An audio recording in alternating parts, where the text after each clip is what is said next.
أشهد أن لا إله إلا الله وحده لا شريك له وأشهد أن محمدا عبده ورسوله। প্রিয় দর্শক মন্ডলী, আজ আপনাদের সম্মুখে বেতের নামাজের সময়সূচি নিয়ে আলোচনা করব। বেতের নামাজের উপরে আলোকপাত করব। বেতের নামাজের সময় হলো ঈশা নামাজের পর থেকে সুবহে সাদেক হওয়া পর্যন্ত। হযরতে খারজা বিন হুযায়ফা রাদিয়াল্লাহু তাআলা আনহু থেকে বর্ণিত, হযরত রাসূলুল্লাহ সাল্লাল্লাহু তাআলা আলাইহি ওয়াসাল্লাম বলেন, আল বিতরা মা বাইনা সালাতিল ঈশা ইলা তুলুইল ফজর, অর্থাৎ বেতের নামাজের সময় হলো ঈশা নামাজের পর থেকে সুবহে সাদেক হওয়া পর্যন্ত। হাদিসটি এসেছে সহিহ ইবনে মাজাহ 598 নম্বর হাদিস, ইরওয়াইল গালিল 423 নম্বর হাদিস, আর সাহিহা 108 নম্বর হাদিস, আবু দাউদ 1418 নম্বর হাদিস, কিতাবুস সালাত বাবু ইস্তিহবাবুল বিতরা, তিরমিজি 452 নম্বর হাদিস, ইবনে মাজাহ 1168 নম্বর হাদিস। এই সকল হাদিস গ্রন্থে সেই হাদিস বর্ণিত হয়েছে যে হযরত খারজা বিন হুযায়ফা রাদিয়াল্লাহু তাআলা আনহু থেকে বর্ণিত, হযরত রাসূলুল্লাহ সাল্লাল্লাহু তাআলা আলাইহি ওয়াসাল্লাম বলেছেন, আল বিতরা মা বাইনা সালাতিল ঈশা ইলা তুলুইল ফজর, অর্থাৎ বেতের নামাজের সময় হলো ঈশা নামাজের পর থেকে নিয়ে শুরু করে ফজরের নামাজ, ফজরের ওয়াক্ত তুলু হওয়া পর্যন্ত। এই সময়ের মধ্যে যে কোনো টাইমে বেতের পড়তে পারে। এই হাদিসের সনদ এবং বাস্তবতা দেখার জন্য আপনাদেরকে অনুরোধ করছি যে যে সকল গ্রন্থের নাম বলবো এই সকল গ্রন্থ যদি অধ্যয়ন করেন তাহলে বুঝতে পারবেন এই হাদিসের বাস্তবতা কতটা সঠিক। নাসবুর রায়া দ্বিতীয় খণ্ড 109 নম্বর ব্যাখ্যা, তালখিসুল হাদির দ্বিতীয় খণ্ড 16 নম্বর ব্যাখ্যা, ইরওয়াইল গালিল দ্বিতীয় খণ্ড 158 নম্বর ব্যাখ্যা, এই সকল গ্রন্থে উক্ত হাদিস সম্পর্কে বিশদভাবে বর্ণনা করা হয়েছে। শেখ মোহাম্মদ সাজি হালাকি সাহেব এই হাদিসের সনদকে সহিহ বলেছেন। আর তালিকু আলা সুবুলুস সালাম তৃতীয় খণ্ড 39 নম্বর ব্যাখ্যা। হযরতে আবু সাঈদ খুদরি রাদিয়াল্লাহু তাআলা আনহু থেকে বর্ণিত, হযরত প্রিয় নবী সাল্লাল্লাহু তাআলা আলাইহি ওয়াসাল্লাম বলেন, আও বিতরা ওয়া আকবালু আন তাসবাহু, অর্থাৎ সুবহে সাদেকের পূর্বে বেতের পড়ো।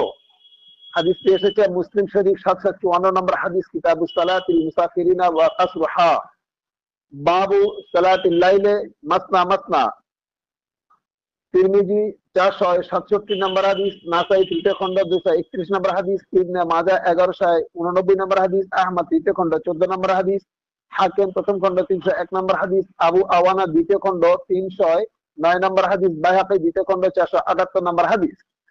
এই সকল হাদিস গ্রন্থে হযরত আবু সাঈদ খুদরি রাদিয়াল্লাহু তাআলা আনহু থেকে বর্ণিত হাদিস আছে যে হযরত নবী সাল্লাল্লাহু তাআলা আলাইহি ওয়াসাল্লাম বলেছেন, আবিত্রা ওয়া আকবালু আন তাসবাহু, অর্থাৎ সুবহে সাদেকের পূর্বে বেতের পড়ো। সুবহে সাদেক তুলু হওয়া পর্যন্ত ওর ওয়াক্ত চলে, তো সুবহে সাদেক তুলু হওয়ার পূর্বে মুহূর্ত পর্যন্ত বেতের পড়া যেতে পারে। যদি কারো ধারণা হয় যে সুবহে সাদেকের পূর্বে জাগরিত হয়ে বেতের পড়া সম্ভব নয়, তাহলে সে ঈশা নামাজ পর বেতের নামাজ পড়ে শুয়ে যাবে, এরও নির্দেশ দেওয়া আছে। যেমন হযরতে জাবের রাদিয়াল্লাহু তাআলা আনহু থেকে বর্ণিত, হযরত রাসূলুল্লাহ সাল্লাল্লাহু তাআলা আলাইহি ওয়াসাল্লাম বলেন, আইয়ুকুম খাফা আন লা ইয়াকুমু মিন আখিরুল লাইলি ফালইউযির সুম্মা লা ইয়ারকাদ, অর্থাৎ তোমাদের মধ্যে হতে যদি কেউ এই ধারণা পোষণ করে যে সে রাতের শেষে অর্থাৎ সুবহে সাদেকের পূর্বে জাগ্রত হতে পারবে না, তাহলে সে যেন বেতের নামাজ এশার পরে পড়ে নেয় অথবা পড়ে নিদ্রায় যায়। অর্থাৎ অনেকেই চেষ্টা করে যে আমি তাহাজ্জুদের নামাজ পড়বো, তাহাজ্জুদের পরে বেতের পড়বো, কারণ বেতের সম্পর্কে যেহেতু বর্ণনা করা আছে অন্যান্য সহিহ হাদিসে পরিষ্কার এটা বলা আছে যে আখিরুল লাইলি সালাতুল বিতর, নামাজের শেষ নামাজ, রাতের শেষ নামাজ হচ্ছে বেতের নামাজ। তো তাহলে তাহাজ্জুদের নামাজের পরে বেতের নামাজের পরে আর কোনো নামাজ নেই। এবারে সুবহে সাদেকের হওয়া মানে ফজর হয়ে যাওয়া, এবারে আজান হবে, ফজরের নামাজের আজান হবে, তারপরে ফজর নামাজের 2 রাকাত সুন্নাত, তারপর 2 রাকাত ফরজ যেভাবে হয়। তো বেতের নামাজ যেহেতু এশার পর থেকে নিয়ে সুবহে সাদেক হওয়া পর্যন্ত, কিন্তু যদি কেউ বলে যে আমি তাহাজ্জুদ পড়বো, তাহাজ্জুদের পরে বেতর পড়বো, তাহলে সে পড়তে পারে, কিন্তু সে সন্দেহ করছে যে আমি জাগৃত নাও হতে পারি, আমি ঘুমিয়ে যাব, যদি জেগে না উঠতে পারি তো তাহলে দেখা যাবে সুবে সাদেক হয়ে গিয়েছে, তো সুবে তার কাজা হয়ে যাবে। সেই ক্ষেত্রে রাসূলুল্লাহ সাল্লাল্লাহু তাআলা আলাইহি ওয়াসাল্লামের হাদিস তাকাওয়ারি রয়েছে যে হযরত জাবের রাদিয়াল্লাহু তাআলা আনহু থেকে বর্ণিত হাদিস, রাসূলুল্লাহ সাল্লাল্লাহু তাআলা আলাইহি ওয়াসাল্লাম বলেছেন, আইয়ুকুম খাফা আলা ইয়াকুম মিন আখিরুল লাইলে ফালইউতির সুম্মা লা ইয়ারকাদ। যদি কেউ এটা ধারণা করে যে আমি জাগ্রত হতে পারবো না, রাত্রিবেলা ঘুম ভাঙবে না, তো তাহলে সে যেন এশার পরে বেতের নামাজ পড়েই নিদ্রা যায়।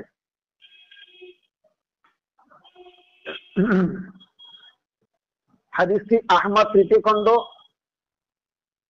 315 নম্বর হাদিস, মুসলিম 755 নম্বর হাদিস, কিতাবুস সালাতিল মুসাফিরিনা ওয়া কাসরুহা বাবু মান খাফা আন লা ইয়াকুমু, সুনানে তিরমিজি 455 নম্বর হাদিস, ইবনে মাজাহ 1187 নম্বর হাদিস, ইবনে খুজাইমা 1086 নম্বর হাদিস। এই সকল হাদিস গ্রন্থে হাদিসটি বর্ণিত করা হয়েছে।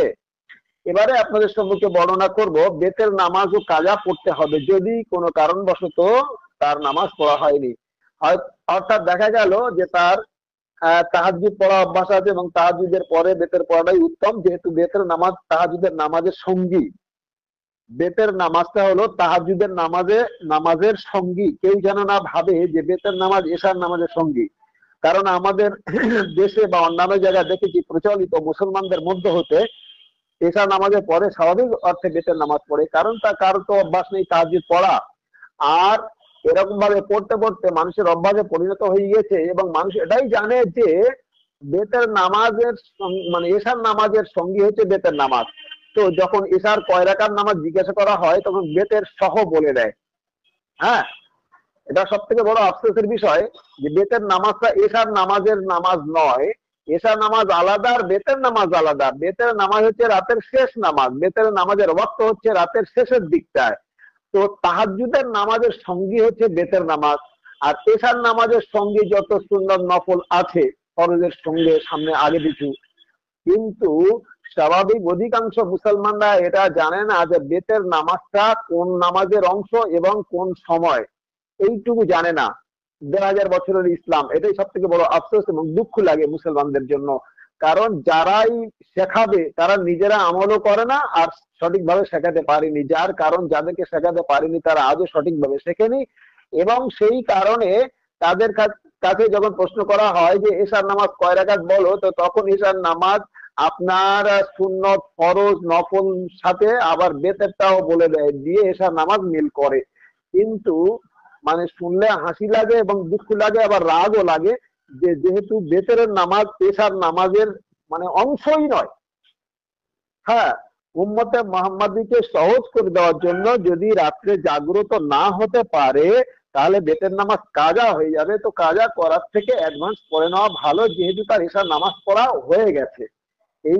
এই কারণে এশার সমস্ত নামাজ পড়ে নেওয়ার পরে তারপরে সে বেতের নামাজ পড়বে। আবার অনেক ক্ষেত্রে দেখা যাচ্ছে যে তারা বেতের নামাজকে এশার নামাজের সঙ্গী বলে বেতের পড়ার পরে আবার ফের নফলও পড়ে। তো যাই হোক, আমার দৃষ্টিতে বেতের পড়ার পরে নফল না পড়া ভালো, কারণ যদি আপনি নফল পড়তে চান বেতের নামাজের আগে নফল পড়ে নিন, যত ইচ্ছা তত পড়ে নিন, সারা রাত ধরে নফল পড়ুন না, কোনো আপত্তি নেই, কিন্তু বেতের নামাজটা লাস্টে পড়ুন। আর বেতের নামাজের পরে ফজরের 2 রাকাত সুন্নত পড়ুন আর তারপরে ফজরের ফরজ পড়ুন। তার কারণ বেতের নামাজ হচ্ছে রাতের শেষ নামাজ। রাতের মধ্যে যত প্রকারের নামাজ আছে সমস্ত নামাজের শেষের নামাজ হচ্ছে বেতের নামাজ, সলাতুল বিতর। আখিরুল লাইলি সলাতুল বিতর, মানে রাতের শেষ নামাজ হচ্ছে বেতের নামাজ। এটা অনেকের জানা নেই। তো যাই হোক, এখন যদি বেতের নামাজ পড়বে রাতের শেষের দিকে, তো তার তাহাজ্জুদের পড়ার অভ্যাস আছে কিন্তু তাহাজ্জুদ কোনো কারণবশত তাহাজ্জুদ পড়া হয়নি, তো বেতের নামাজ কাজা হয়ে গিয়েছে, অর্থাৎ সুবে সাদেক হয়ে গিয়েছে। সেই ক্ষেত্রে সে কি করবে? মসলাটি হলো এটাই, প্রশ্ন হচ্ছে এটাই। সেই ক্ষেত্রে হযরত আবু সাঈদ খুদরি রাদিয়াল্লাহু তাআলা আনহু থেকে বর্ণিত, হযরত রাসূলুল্লাহ সাল্লাল্লাহু তাআলা আলাইহি ওয়াসাল্লাম বলেন, মান্নামা আনিল বিতরা আও নাসিয়াহু ফাল ইসাল্লা ইজা যাকারা ওয়া ইয়াস্তাকাযা। অর্থাৎ যদি কোনো ব্যক্তি বেতের নামাজের সময় নিদ্রায় মগ্ন থাকে অথবা বেতের পড়তে ভুলে গিয়ে থাকে, তাহলে তার উচিত হবে যখন সে জাগ্রত হবে তখন যেন বেতের পড়ে নেয়। অর্থাৎ কোনো ব্যক্তি যদি বেতের নামাজ পড়তে ভুলে যায় অথবা ঘুমিয়ে গিয়েছে, সে জানে আমি রাত্রে জেগে উঠে বেতের নামাজ পড়বো, তাহাজ্জুদ পড়বো বা বেতের নামাজ পড়বো, তাহাজ্জুদ অন্তত না পড়তে পারি তবু অন্তত বেতের নামাজটি পড়বো, এই জন্য সে শুয়ে ঘুমিয়ে গেছে। যদি কেউ তাহাজ্জুদের নামাজ না পড়ে তাহলে যেন সে অবশ্য বেতর পড়ে। আবার মাঝখানে একটা মশলা বলে দিই, অনেকে এই ভাবছে যে যেহেতু তাহাজ্জুদ পড়া হয় না তবে আর বেতর পড়বো না। না, যদিও তাহাজ্জুদের নামাজের অংশ বেতের, কিন্তু তাহাজ্জুদের নামাজ যদি সে না পড়তে পারে কিন্তু ওই সময় সে বেতর পড়ে নেবে। হ্যাঁ, সুবহ সাদেক হওয়ার পূর্বে যদি সে জাগ্রত হয় আর বেতের নামাজ যদি না পড়ে থাকে তো তাহলে সে বেতের পড়ে নেবে, তাকে তাহাজ্জুদ না পড়লেও চলবে। তাহাজ্জুদ না পড়লে গোনা হবে না, কিন্তু বেতের না পড়লে গোনা হবে, যেহেতু বেতের নামাজ ওয়াজিব নামাজ বলা হয়েছে। তো যাই হোক, মানে সালাতুল বেতর হচ্ছে ওয়াজিব নামাজ, আর তাহাজ্জুদের নামাজ ওয়াজিব নয় বরং নফল। আর এই তাহাজ্জুদের নামাজ এমন সাংঘাতিক, মানে এর মাহাত্ম্য ফরজ নামাজের সমকক্ষ, অর্থাৎ এর সওয়াব, এর ফজিলত ফরজ নামাজের সমকক্ষ। এত সাংঘাতিক। আল্লাহ তাআলা কুরব হাসিল করতে হলে, আল্লাহ তাআলার নৈকট্য হাসিল করতে হলে তাহাজ্জুদ একান্ত অপরিহার্য। তাহাজ্জুদ ব্যতীত কেউ আল্লাহর ওলি হতে পারে না, তাহাজ্জুদ ব্যতীত আল্লাহ তাআলার নৈকট্য হাসিল করা যায় না, তাহাজ্জুদ ব্যতীত দোয়া কবুল করানোর সম্ভব খুব কম থাকে। সেই কারণে তাহাজ্জুদের গুরুত্ব আছে। কিন্তু আবার এমনই একটা বিষয় যে রাসূলুল্লাহ সাল্লাল্লাহু তাআলা আলাইহি ওয়াসাল্লাম তার উম্মতে মুহাম্মাদীদের জন্য এমন সহজ নিয়ম, এমন সহজ পদ্ধতি ইসলাম এমন সহজ করে দিয়েছেন যে যদি আমার উম্মত জাগ্রত না হয় তাহলে যদি সে ঘুমিয়ে যায় তাহলে তার উপরে কাজা চেপে যাবে, গুনাহগার হয়ে যাবে। সুতরাং তাদের জন্য নফল করে দিয়েছেন। হ্যাঁ, ফাতাহাজ্জাব নাফিলাতাল লাক, নবী করিম সাল্লাল্লাহু আলাইহি ওয়াসাল্লামের প্রতিও আল্লাহ তাআলা নফল করে দিয়েছিলেন। উনি যদি না পড়তেন কোনো গুনাহ হতো না, কিন্তু উনি কখনো তাহাজ্জুদ বাদ দেননি। তো যাই হোক, এই ক্ষেত্রে যে হাদিস আমি আপনাদের সম্মুখে পেশ করছিলাম, সেই হাদিস পেশ করতে গিয়ে এই মশলাগুলি বর্ণনা করলাম, এগুলি আপনাদের ক্লিয়ার হওয়া উচিত এবং ক্লিয়ার বর্ণনাও করলাম। তো হযরতে আবু সাঈদ খুদরি রাদিয়াল্লাহু তাআলা আনহু থেকে বর্ণিত, হযরত রাসূলুল্লাহ সাল্লাল্লাহু তাআলা আলাইহি ওয়াসাল্লাম বলেছেন, মান নামা আনিল বিতরা আও নাসিয়াহু ফাল ইসাল্লা ইযা যাকারা ওয়া ইস্তায়কাযা। অর্থাৎ যদি কোনো ব্যক্তি বেতের নামাজের সময় নিদ্রায় মগ্ন থাকে অথবা বেতের পড়তে ভুলে গিয়ে থাকে, তাহলে তার উচিত হবে যখন সে জাগ্রত হবে তখন যেন বেতের পড়ে নেয়। হাদিসটি এসেছে সহিহ তিরমিজি 386 নম্বর হাদিস, কিতাবুস সালাত, বাবু মা জাআ ফির রাজুলে ইউনামু আনিল বিতরে আও ইয়ানসাহু, জামিয়া তিরমিজি 465 নম্বর হাদিস, সুনানে আবু দাউদ 1431 নম্বর হাদিস, ইবনে মাজাহ 1188 নম্বর হাদিস, মুসনাদে আহমদ বিন হাম্বল তৃতীয় খণ্ড 31 নম্বর হাদিস, সুনানে বাইহাকি দ্বিতীয় খণ্ড 480 নম্বর হাদিস, দারাকুতনি প্রথম খণ্ড 171 নম্বর হাদিস, হাকিম প্রথম খণ্ড 302 নম্বর হাদিস। এই সকল হাদিস গ্রন্থে উক্ত হাদিসটি বর্ণনা করা হয়েছে। হযরত নবী সাল্লাল্লাহু তাআলা আলাইহি ওয়াসাল্লাম থেকে প্রমাণিত, ইজা মানাহু মিন কিয়ামিল লাইলি নাওমা আও ওয়াজাআ সাল্লা মিনান নাহারে ইসনাতা আশারাতা রাকাআতিন। অর্থাৎ যখন নিদ্রা অথবা ক্লান্তি হযরত নবী সাল্লাল্লাহু তাআলা আলাইহি ওয়াসাল্লামকে স্পর্শ করত, তখন তিনি সাল্লাল্লাহু তাআলা আলাইহি ওয়াসাল্লাম রাতের নামাজকে স্থগিত করে রেখে দিনের বেলায় 12 রাকাত পড়ে নিতেন। হাদিসটি এসেছে দারমি শরীফ 1439 নম্বর হাদিস, কিতাবুস সালাত, বাবু সিফাতুস সালাত রাসূলুল্লাহ সাল্লাল্লাহু তাআলা আলাইহি ওয়াসাল্লাম। অধিকাংশ সাহাবা এবং তাবেঈন ও আইমায়ে মুজতাহিদিনদের নিকট বেতের কাজা মুস্তাহাব, অর্থাৎ বেতের কাজা মানে পড়াটা মুস্তাহাব। মসলা বইটির নাম নাইলুল আওতার দ্বিতীয় খণ্ড 262 নম্বর মাসলায় লেখা আছে। ইমাম মালিক রাহমাতুল্লাহ আলাইহি ও ইমাম আহমদ বিন হাম্বল রাহমাতুল্লাহ আলাইহি বলেন, সুবহে সাদেকের পরে বেতের কাজা না পড়াটা উচিত। নাইলুল আওতার দ্বিতীয় খণ্ড এবং ওই কত নম্বরই মসলা। এ বিষয়ে ইমাম শাফি রহমতুল্লাহ আলাইহি উপরের হাদিসের, মানে পূর্বে যে হাদিস আপনাদের সম্মুখে বর্ণনা করলাম, ওই হাদিসকে অনুসরণ করে পড়ার সপক্ষে মত পোষণ করেছেন। অর্থাৎ তিনি বলেছেন যে না পড়ার থেকে পড়াটাই উত্তম। বেতের নামাজ কাজা হয়ে গেলে সে যে কোনো টাইমে পড়ে নেবে, সে দিনে হোক অথবা রাত্রে। যেহেতু রাসূলুল্লাহ সাল্লাল্লাহু তাআলা আলাইহি ওয়াসাল্লামের হাদিস মানে এখানেও রয়েছে যে তিনি দিনের বেলাও বেতের নামাজ কাজা পড়ে নিতেন। বইটির নাম তোহফাতুল আহওয়াজি ফি শারহ তিরমিজি, দ্বিতীয় খণ্ড 582 নম্বর মসলা থেকে লেখা আছে, 582 নম্বর ব্যাখ্যা থেকে এই মসলাটি লেখা আছে। এবারে আপনাদের সম্মুখে বর্ণনা করব বেতের নামাজ কত রাকাত। এখন আমরা জানতে পারলাম যে বেতের নামাজের সময় সূচি সম্পর্কে, কোন সময় পড়া যায়, কখন পড়া যায়, কাজা হলে পড়তে হবে কি পড়তে হবে না, ইন ডিটেলস আপনাদের সঙ্গে মানে সামনে আমি বর্ণনা করলাম। কিন্তু বেতের নামাজ কত রাকাত পড়বেন, বেতের শব্দের অর্থ কি, সে বিষয়ে আপনাদের সামনে আলোকপাত করব। বেতের নামাজ 9 রাকাত, 7 রাকাত, 5 রাকাত, 3 রাকাত এবং 1 রাকাত পড়ার ব্যাপারে হযরত নবী সাল্লাল্লাহু তাআলা আলাইহি ওয়াসাল্লাম থেকে প্রমাণিত দলিল রয়েছে। উম্মুল মুমিনিনা হযরতে আয়েশা সিদ্দিকা রাদিয়াল্লাহু তাআলা আনহা থেকে বর্ণিত, হযরত নবী সাল্লাল্লাহু তাআলা আলাইহি ওয়াসাল্লাম রাত্রে 9 রাকাত বেতের নামাজ পড়লেন, তার মধ্যে কেবল 8 রাকাত দিয়ে বসলেন এবং 9 রাকাত পড়ে সালাম ফেরালেন। হাদিসটি এসেছে সহিহ মুসলিম শরীফ 746 নম্বর হাদিস, কিতাবুস সালাতিল মুসাফিরিন ওয়া কাসরুহা, বাবু জামিউস সালাতিল লাইল, সুনানে আবু দাউদ 1342 নম্বর হাদিস, নাসাই তৃতীয় খণ্ড 240 নম্বর হাদিস, সুনানে বাইহাকী তৃতীয় খণ্ড 30 নম্বর হাদিস। হাদিসটি সহিহ। হযরতে উম্মে সালমা রাদিয়াল্লাহু তাআলা আনহা থেকে বর্ণিত, কানা রাসূলুল্লাহ সাল্লাল্লাহু তাআলা আলাইহি ওয়াসাল্লাম ইউতিরু বি সাবআ আও ইয়াখমিসু লা ইয়াফসিলু বাইনাহুন্না বিতাসলিমে ওয়ালা কালামা। হযরত রাসূলুল্লাহ সাল্লাল্লাহু তাআলা আলাইহি ওয়াসাল্লাম 7 অথবা 5 রাকাত বেতের পড়তেন, কিন্তু তার মধ্যে সালাম অথবা কালাম দিয়ে নামাজ বিরত করতেন না। হাদিসটি এসেছে সহিহ ইবনে মাজাহ 980 নম্বর হাদিস, কিতাবুল ইকামাতুস সালাতু ওয়াস সুন্নাতু ফিহা, বাবু মা জাআ ফিল বিত্র বিসালাতি ওয়া খামসা ওয়া সাবআ ওয়া তিসা।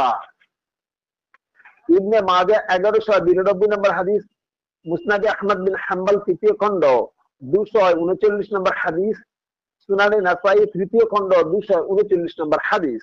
হযরতে আয়েশা রাদিয়াল্লাহু তাআলা আনহা থেকে বর্ণিত, হযরত নবী সাল্লাল্লাহু তাআলা আলাইহি ওয়াসাল্লাম 5 রাকাত বেতের নামাজ পড়তেন, তার মাঝখানে বসতেন না, একেবারে শেষ রাকাতে গিয়ে বসতেন। হাদিসটি এসেছে মুসলিম শরীফ 237 নম্বর হাদিস, কিতাবুস সালাতিল মুসাফিরিন ওয়া কাসরুহা, বাবু সালাতিল লাইল ওয়া আদাদা রাকাতিন, নবী সাল্লাল্লাহু তাআলা আলাইহি ওয়াসাল্লাম, দারমি প্রথম খণ্ড 371 নম্বর হাদিস, আবু দাউদ 1338 নম্বর হাদিস, তিরমিজি 459 নম্বর হাদিস। এই সকল হাদিস গ্রন্থে রাসূলুল্লাহ সাল্লাল্লাহু তাআলা আলাইহি ওয়াসাল্লাম কোন পদ্ধতিতে এবং কেমন ভাবে বেতের পড়তেন, যখন 9 রাকাত বা 7 রাকাত বা 5 রাকাত বা 3 রাকাত বা 1 রাকাত পড়তেন, 5 রাকাত পর্যন্ত আপনাদের সম্মুখে বর্ণনা করলাম, এরপরে আরো বর্ণনা করব। তো কিভাবে পড়তেন, কবার সালাম ফিরতেন, কবার বসতেন না, সেগুলি আপনাদের সম্মুখে বর্ণনা করা হয়েছে এবং সেই হাদিস থেকে যা পাওয়া গিয়েছে সেগুলি আপনাদের সম্মুখে উপস্থাপন বর্ণনা করলাম।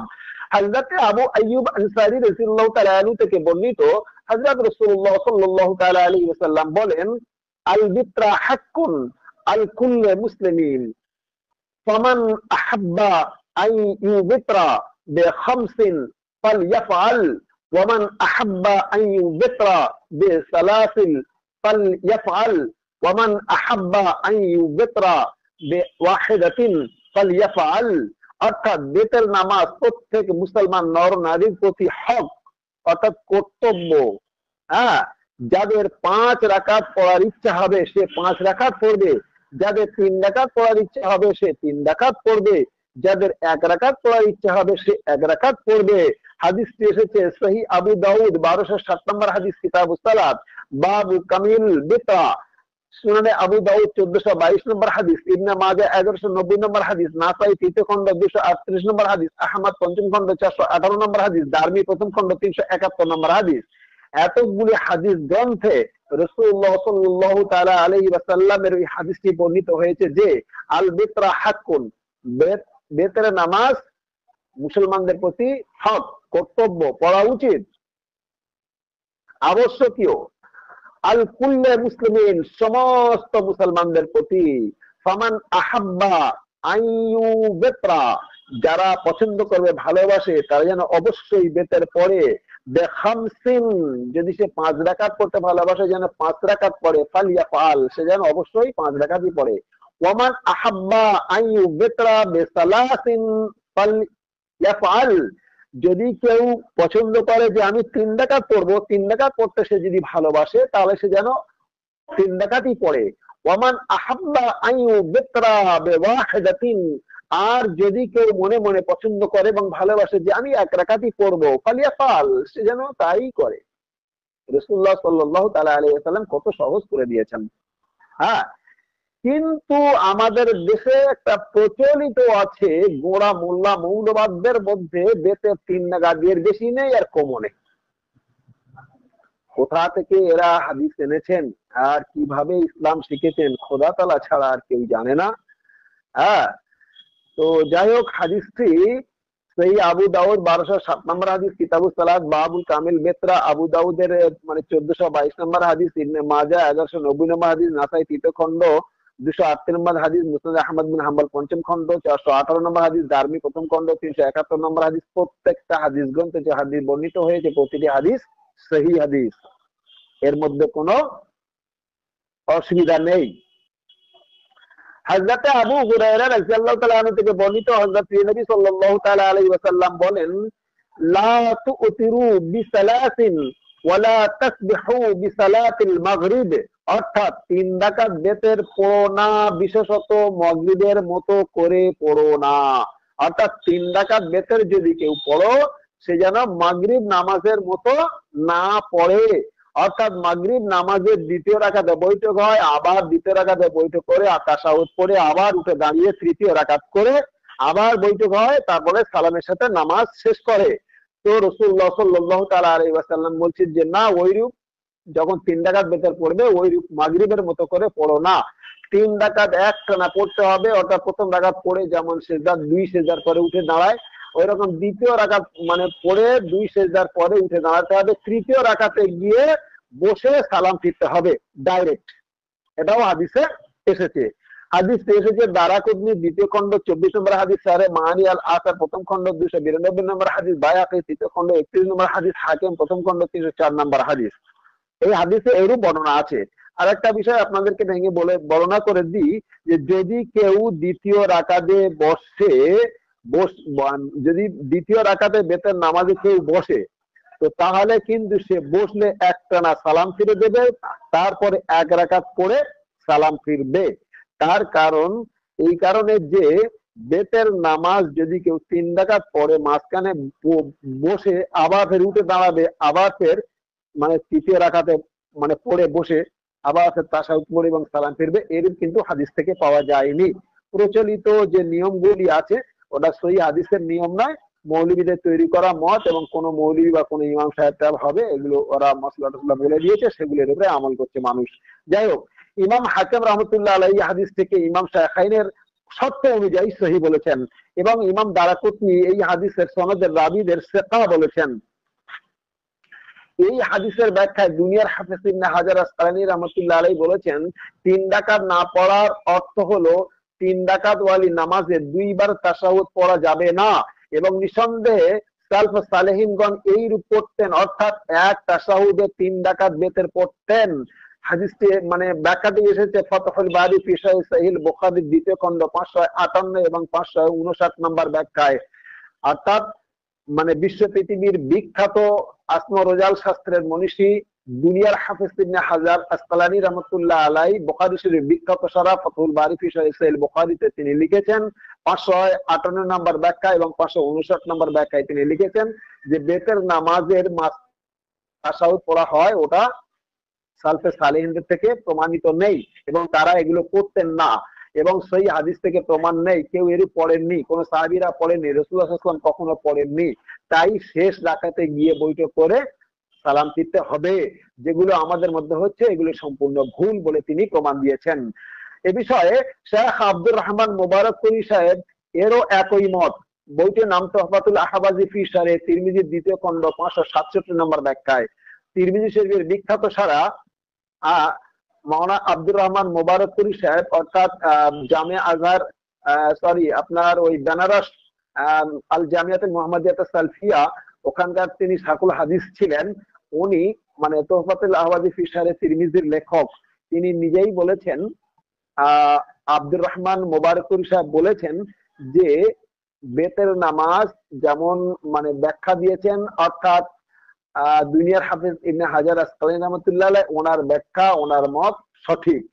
ইমাম মালিক রহমতুল্লাহ আলাইহি, ইমাম শাফি রহমতুল্লাহ আলাইহি ও ইমাম আহমদ বিন হাম্বল রহমতুল্লাহ আলাইহি এবং অধিকাংশ ইমামগণ বলেন বেতের নামাজের সংখ্যা হাদিসে যা এসেছে যে কেউ যে কোনো সংখ্যা বর্ণিত হাদিস আমল করতে পারে বা নামাজ পড়তে পারে। হ্যাঁ, এরা আজও পর্যন্ত ইমামদের সঠিক মসলা জানলো না। হ্যাঁ, মানে আইম্মায়ে ফুকাহা কাদের বলে, তাদের অভিমত কি, আইম্মায়ে মুজতাহিদিন কাদের বলে, তাদের ওই অভিমত কি, আইম্মায়ে মুফাসসিরিন কাদের বলে, তাদের অভিমত কি, আইম্মায়ে মুহাদ্দিসিন কারা এবং তাদের অভিমত কি, এগুলো কিচ্ছু জানে না। পড়তে হয় পড়ছে, যে ফ্রিকে যে সে নিজেই জানে না, আর যাদের শেখানো যে তারা নিজেও জানে না। কিন্তু হানাফি মতে কেবল 3 রাকাতের বেশি বা কম পড়তেই পারবে না। এই হচ্ছে আমাদের গোড়ামি। তো কোথায় লেখা আছে 3 রাকাতের বেশি পড়া যাবে না বা কমও পড়া যাবে না? 3 রাকাতের কম নেই এবং 3 রাকাতের বেশিও নেই, একদম নির্ধারণ করে দিয়ে দিয়েছে 3 রাকাত এবং মাগরিবের নামাজের মতো করে এরা পড়ে, যেটা সহিহ হাদিসের সম্পূর্ণ বিপরীত। যাক, মশলাটি কোথায় এসেছে বইগুলোর নাম বলে দিই আপনাদের সম্মুখে, রেফারেন্সটা তুলে দিয়ে দিই। নাইলুল আওতার দ্বিতীয় খণ্ড 230 পৃষ্ঠা লেখা আছে আল উম্মু, প্রথম খণ্ড 259 নম্বর মাসআলাতে লেখা আছে আল মাফসুদ, প্রথম খণ্ড 156 নম্বর মাসলায় লেখা আছে আল মুগনি, দ্বিতীয় খণ্ড 578 নম্বর মাসলায় লেখা আছে বিদায়াতুল মুস্তাহিদিন, বিদায়াতুল মুস্তাহিদ প্রথম খণ্ড 157 নম্বর মাসআলায় লেখা রয়েছে যে হানাফি মাযহাবে 3 রাকাতের বেশি বা 3 রাকাতের কম বেতের নামাজ নেই। এটা হচ্ছে ফিকহ, ফাঁকা এবং ফতোয়া।